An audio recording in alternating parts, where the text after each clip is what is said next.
I saw this game pop up on my YouTube feed the other day. I'm a sucker for anything cyberpunk, so I decided to give the demo a try. Usually, games of this indie level come across as shallow imitations of their larger budgeted counterparts. But the short demo gave a sneak peek into a depth that has me excited for the full release.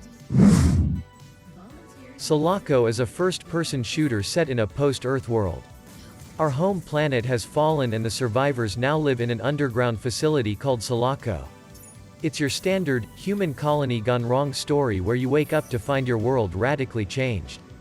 At least that's how the demo presents itself. The developer, Altered Orbit Studios, is a newly formed team with no real public history. They apparently grew from a few people working on a Doom mod, and it shows. The game runs on the GZ Doom engine where it looks right at home with other titles from that collective. In fact, this small indie studio is so on point that they were featured in Realms Deep 2021. It's great to see the 90s, early 2000s type games making a strong comeback. The one thing I expect from all games with a cyber-future aesthetic is a clean soundtrack that sets the vibe.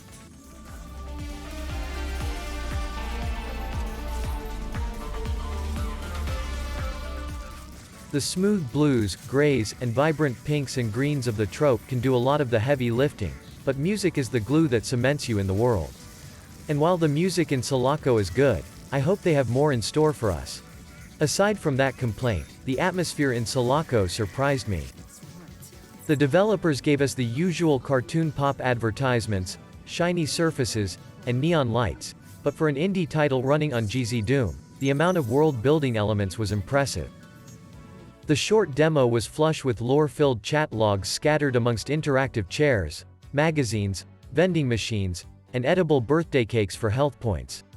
It felt like a little brother immersive sim next to a Deus Ex or 2017's Prey. The environment art was reminiscent of games like Dead Space or BioShock. Ads, graffiti, and personal mementos throughout the game give clues to how people lived and how the ongoing invasion of Selaco was changing their world. And of course, there are plenty of secret areas and collectibles as you'd expect from any game running on the Doom engine. Like I said in the intro, games of this budget usually feel understandably shallow. Selaco is getting recognized for a reason. Selaco's gameplay hits harder than you think. You can expect the typical running and shooting from GZ Doom games, but just like the surprising depth to its environment, combat in Selaco is indie, but more. There's a powered armored suit you get early which allows you to slide in every direction while aiming down the sights of assault rifles, shotguns, and magnum rifles that pop heads clean off. The gameplay doesn't feel limited at all. And the feedback you get has a lot to do with that. The amount of environmental destruction in Selaco creates gunfights you expect to see in fast-paced, frenetic games running on the Doom engine. It's loud, full of broken glass, explosions, and bloody limbs.